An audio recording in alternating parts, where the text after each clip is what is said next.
Hello दोस्तों, मैं रितकी सहाय आपका स्वागत करता हूं लक्ष्य अकेडमी के चैनल में।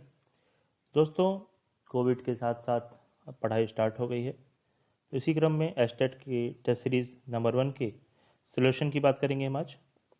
मैं आपको आज सोल्यूशन दिखाऊंगा करंट अफेयर्स का। तो क्वेश्चन पहला शुरू करते हैं।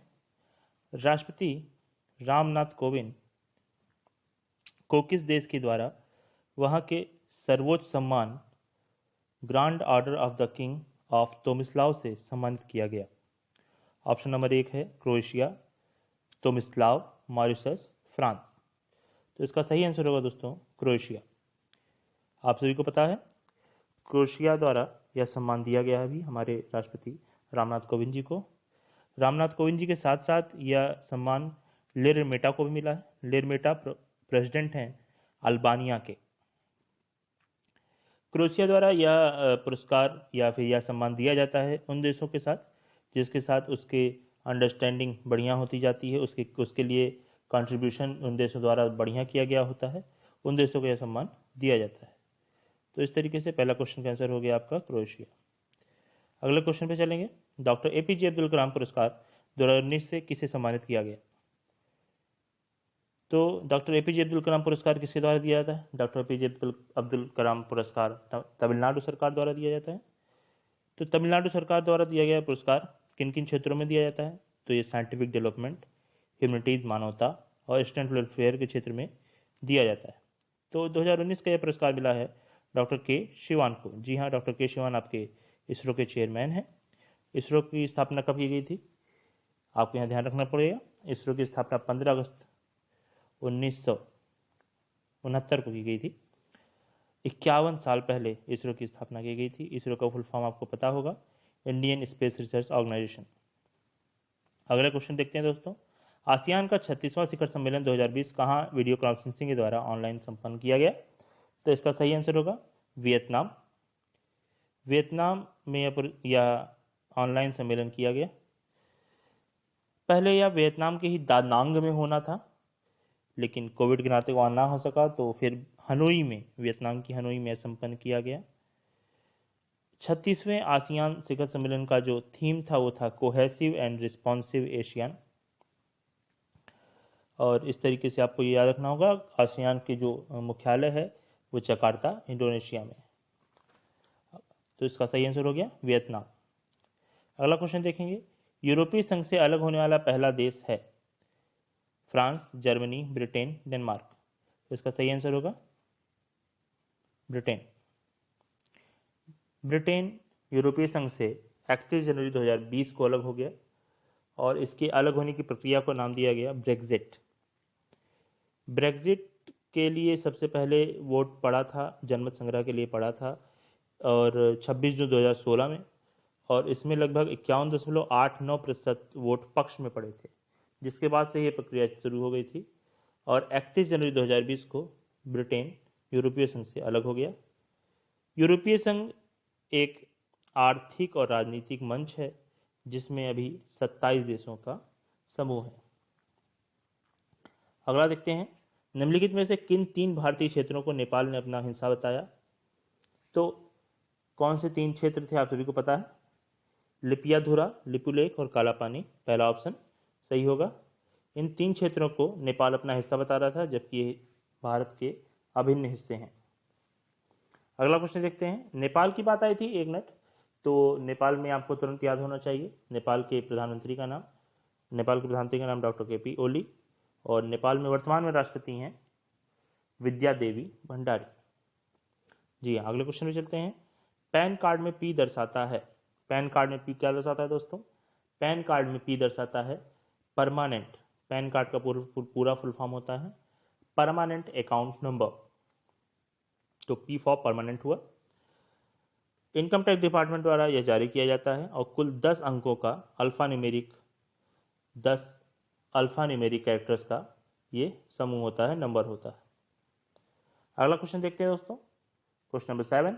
मास्टरमाइंड पुस्तक किसके द्वारा लिखा गया? तो मास्टरमाइंड पुस्तक लिखा गया विश्वनाथन आनंद के द्वारा। इसका सही आंसर होगा ऑप्शन सी, विश्वनाथन आनंद। अगला क्वेश्चन देखते हैं। कवि अक्खिथम को वर्ष 2019 में 55वां ज्ञानपीठ पुरस्कार किस भाषा के लिए दिया गया? बहुत इंपॉर्टेंट क्वेश्चन है दोस्तों। इसका सही आंसर होगा मलयालम। कवि अक्खिथम का पूरा नाम है अक्खिथम अच्युतन नंबूदरी। इन्हें यह पुरस्कार दिया गया। यह 55वां ज्ञानपीठ पुरस्कार था। जानने वाली बात यह होगी दोस्तों कि पहला ज्ञानपीठ पुरस्कार भी मलयालम की भाषा में दिया गया। भारत का कोई भी नागरिक जो 8वीं अनुसूची में उल्लेखित 22 भाषाओं में से किसी भी भाषा में लिखता होगा उसको यह पुरस्कार दिया जा सकता है। तो इसका सही आंसर होगा मलयालम। अगला क्वेश्चन देखेंगे दोस्तों। रचनात्मक कार्यों के लिए 42वां जमनालाल बजाज पुरस्कार 2019 किसे दिया गया? तो जमनालाल बजाज पुरस्कार जो दिया गया वो आपके 4 ऑप्शन हैं। मोहम्मद इमरान खान मेवाती, शाहीन मिस्त्री, सोनिया डियोटा, भवानी शंकर कुसुम। तो यहाँ पूछा है दोस्तों रचनात्मक कार्यों के लिए। तो रचनात्मक कार्यों के लिए यह पुरस्कार दिया गया था भवानी शंकर कुसुम को।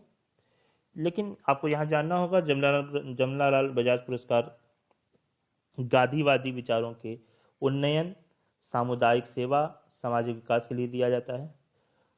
1978 में इसकी शुरुआत हुई थी और प्रतिवर्ष यह 4 श्रेणियों में दिया जाता है। जी हाँ, तो आपको इस क्वेश्चन के द्वारा पता चला कि रचनात्मक कार्यों के लिए यह पुरस्कार भवानी शंकर कुसुम को दिया गया और वहीं यह पुरस्कार शाहीन मिस्त्री को भी दिया गया।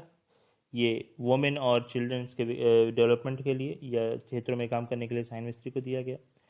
सोनिया डियोटा को दिया गया गांधीवादी विचारधाराओं को प्रसार करने के लिए आउटसाइड ऑफ इंडिया इन्होंने गांधीवादी विचारों को बहुत प्रसार किया। इस नाते इसको सोनिया डियोटा को यह पुरस्कार दिया गया। और मोहम्मद इमरान खान मेवाती को यह पुरस्कार दिया गया ऐप एंड साइंस टेक्नोलॉजी के क्षेत्र में। इन्हें ऐप गुरु के नाम से भी जानते हैं। तो फिलहाल अभी रचनात्मक कार्यों को पूछा था तो इसका सही आंसर होगा भवानी शंकर कुसुम। ठीक है, आगे बढ़ेंगे। युक्ति young India combating Covid with knowledge technology and innovation web portal किस मंत्रालय द्वारा लॉन्च किया गया? तो इसका सही आंसर होगा दोस्तों मानव संसाधन विकास मंत्रालय, या वर्तमान में इसका नाम है शिक्षा मंत्रालय। अगला क्वेश्चन देखते हैं दोस्तों। युद्धाभ्यास 2019 किन 2 देशों के बीच मध्य संपन्न हुआ? तो इसका सही आंसर है भारत और अमेरिका, या अमेरिका और भारत। युद्धाभ्यास 2019 हर वर्ष होता है। हर वर्ष युद्धाभ्यास ही नाम होता है इसका, आगे सन में परिवर्तन होता रहता है। अमेरिका के साथ हमारे और भी युद्धाभ्यास होते हैं, जैसे आपके वज्र प्रहार हो गया, आपका कॉप इंडिया हो गया, आपका युद्धाभ्यास हो गया, मालाबार हो गया। तो इस प्रकार के अन्य युद्धाभ्यासों को आप याद रखेंगे। अगला देखते हैं। रक्षा क्षेत्र में डिफेंस एक्सपो लखनऊ में फरवरी 2020 में आयोजित किया गया। इसका थीम था। तो इसका सही आंसर होगा दोस्तों option number D, India the emerging defence manufacturing hub. Lucknow में आयोजित हुआ। लखनऊ का नाम आते ही आपको याद होना चाहिए। लखनऊ कहाँ पे स्थित है? उत्तर प्रदेश में। और लखनऊ किस नदी किनारे स्थित है? गोमती नदी किनारे। लखनऊ का क्या प्रसिद्ध है? तो लखनऊ का प्रसिद्ध है चिकनकारी। अगला क्वेश्चन देखते हैं। रुद्रशिला नामक अभियान जिसके अंतर्गत सफेद पानी में राफ्टिंग करना है कहां से कहां तक संचालित हुआ? तो इसका सही आंसर होगा दोस्तों रुद्रप्रयाग से ऋषिकेश। रुद्रप्रयाग से ऋषिकेश यह राफ्टिंग हुई। चूंकि रुद्रप्रयाग से शुरुआत हुई इसी नाते इसका नाम रुद्रशिला भी पड़ा। अगला क्वेश्चन देखते हैं दोस्तों। मालाबार 2019 युद्धाभ्यास किन देशों के बीच संपन्न हुआ? तो मालाबार 2019 युद्धाभ्यास संपन्न हुआ जापान, अमेरिका और भारत। मालाबार एक युद्धाभ्यास है जिसमें अमेरिका और भारत शुरू से परमानेंट मेंबर रहे हैं। बाद में परमानेंट मेंबर के रूप में जापान भी इसमें जुड़ा। सिंगापुर इसमें पहले नॉन परमानेंट मेंबर के रूप में अभ्यास में भाग ले चुका है और वर्तमान में ऑस्ट्रेलिया एक नॉन परमानेंट मेंबर के रूप में भाग ले रहा है। तो 3 परमानेंट मेंबर हैं और एक नॉन परमानेंट मेंबर होता है जो कि आपकी ऑस्ट्रेलिया है।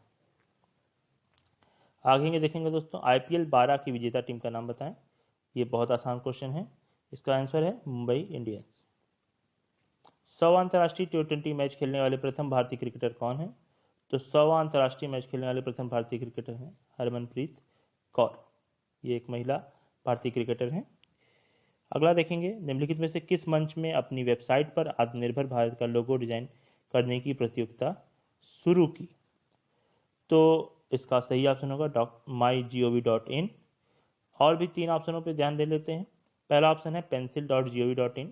तो पेंसिल का फुल फॉर्म होता है platform for effective enforcement for no child labour. तो चाइल्ड लेबर को रोकने के लिए यह पोर्टल लॉन्च किया गया था श्रम मंत्रालय द्वारा। अगला देखेंगे mygov.in क्या है। mygov.in एक प्लेटफॉर्म है जो एक पार्टनरशिप डेवलप करता है, एक साझेदारी डेवलप करता है नागरिक और सरकार में बीच, भारतीय नागरिकों और सरकार के बीच एक तालमेल को बैठाने के लिए इस वेब पोर्टल को लॉन्च किया गया था। अगला है उमंग। उमंग क्या है? उमंग एक गवर्नमेंट सर्विस है जहाँ पे सभी ऑनलाइन गवर्नमेंट सर्विस या तो वेब हो या तो ऐप हो, ये उपलब्ध होती हैं एक ही जगह। जैसे बिजली का बिल हुआ, जैसे आपके गैस की व्यवस्था हुई, गैस बुक करना हुआ, ये सारी एक ही प्लेटफॉर्म पे उपलब्ध कराता है उमंग। दीक्षा। दीक्षा क्या है दोस्तों? दीक्षा प्लेटफॉर्म है स्कूल एजुकेशन से लेकर के, इसमें टीचर, स्टूडेंट और पेरेंट्स के बीच एक समन्वय स्थापित होता है। अगला क्वेश्चन देखते हैं, निम्नलिखित में से किसने विद्यार्थी विज्ञान मंथन 2020-21 लॉन्च किया? तो इसका सही आंसर होगा डॉक्टर हर्षवर्धन। डॉक्टर हर्षवर्धन ने विद्यार्थी विज्ञान मंथन 2020-21 को लॉन्च किया। दोस्तों, विद्यार्थी विज्ञान मंथन क्या है? एनसीईआरटी विज्ञान प्रसार भारत सरकार के सहयोग से विज्ञान भारती की एक पहल है। इसके अंतर्गत 6 से 11 तक के बच्चों में विज्ञान की लोकप्रियता को बढ़ावा देना। अगला क्वेश्चन देखते हैं, एलाइट एक्सीलेंट अवार्ड 2020 किसके द्वारा दिया गया? तो एलाइट एक्सीलेंस अवार्ड 2020 दिया गया एलाइट टेक्नोमीडिया द्वारा। आगे देखेंगे दोस्तों, कौन सा देश अरब क्षेत्र में परमाणु ऊर्जा का उत्पादन करने वाला पहला देश बना है? तो इसका एकदम सही आंसर है यूएई। यूएई पहला देश बना है जिसने अरब क्षेत्र में परमाणु ऊर्जा का उत्पादन किया है। अगला देखेंगे, निम्नलिखित में से कौन सा मंगल पर चीन का मानव रहित मिशन है? इसका सही आंसर है तिनवेन-1। तिनवेन-1 चीन पर मानव रहित चीन का मानव रहित मिशन है मंगल के लिए। ध्यान रखेंगे, बहुत इंपॉर्टेंट है एग्जाम पर्पज से ये। अगला देखेंगे, निम्नलिखित में से किस संगठन ने ध्रुवास्त्र नामक एंटी टैंक गाइडेड मिसाइल विकसित की है? तो किस संगठन ने ये ध्रुव गया? इसका सही आंसर होगा डीआरडीओ। डीआरडीओ इसका सही आंसर है। डीआरडीओ ने ध्रुवास्त्र नामक एंटी टैंक मिसाइल विकसित की है, माफ करिएगा। अगला क्वेश्चन देखते हैं, जनरल चार्ल्स क्लू ब्राउन ने किस देश की वायुसेना के पहले ब्लैक चीफ ऑफ स्टाफ के रूप में शपथ ली है? तो इसका सही आंसर है यूएसए। अगला क्वेश्चन देखते हैं, अरविंद सक्सेना को किस पद पर नियुक्त किया गया था? तो इसका सही आंसर है यूपीएससी के अध्यक्ष के रूप में इन्हें नियुक्त किया गया था। अरविंद सक्सेना के बाद वर्तमान में कौन है? प्रदीप जोशी जी हैं आपके यूपीएससी के अध्यक्ष। अगला क्वेश्चन देखेंगे, विशेष कोड टू विन नामक पुस्तक के लेखक कौन हैं? तो विशेष कोड टू विन पुस्तक के लेखक हैं निरुपमा राय। भारत का सबसे युवा बास्केटबॉल कप्तान विश्वेश भृगुवंशी के जीवन पर आधारित है यह बुक किताब, जिसको लिखा है निरुपमा राय ने। आगे देखिए, थंजावुर गोल्फ रिजॉर्ट परियोजना का उद्घाटन किस राज्य में किया गया? तो इसका सही आंसर होगा सिक्किम। अगला देखते हैं दोस्तों, स्वच्छ सर्वेक्षण 2020 में राजधानियों की श्रेणी में निम्न में से किस राजधानी को पहला स्थान प्राप्त हुआ? तो इसका सही आंसर होगा दिल्ली। भारतीय अक्षय ऊर्जा दिवस निम्न में से किन दिवस में मनाया जाता है?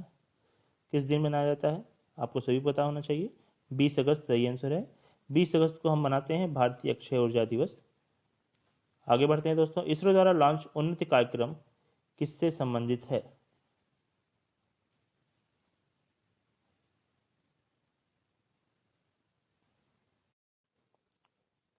तो ये संबंधित है नैनो उपग्रह विकास से। इसरो द्वारा लॉन्च उन्नति कार्यक्रम नैनो उपग्रह विकास से संबंधित है। उन्नत का फुल फॉर्म नोट करिएगा, उन्नत space nano satellite assembly training bye ISRO, इसका फुल फॉर्म है। तो ये इसरो द्वारा लॉन्च किया गया कार्यक्रम है। अंतिम क्वेश्चन देखेंगे, स्वच्छ सर्वेक्षण 2020 के अनुसार निम्नलिखित में से सबसे साफ शहर कौन सा है? तो इसका बहुत सिंपल सा आंसर है इंदौर। इंदौर सबसे साफ शहर है। हमारे पूर्व लोकसभा अध्यक्ष सुमित्रा महाजन जी भी इंदौर से ही संबंधित हैं, इंदौर की सांसद थी वो। तो दोस्तों ये था आपका करंट अफेयर्स का सोल्यूशन। एस्टेट में आपके 30 नंबर का करंट अफेयर और समसामयिक घटनाओं से आना है। आपकी तैयारी चालू रहे, जारी रहे, इसके लिए आपको लगातार करंट अफेयर से जुड़ के रखना होगा। मैं रितकेश सहाय आपको और टॉपिक्स के रूप में, इंपॉर्टेंट फैक्ट्स के रूप में अगले वीडियो में मिलूंगा। तब तक के लिए धन्यवाद, बाय बाय।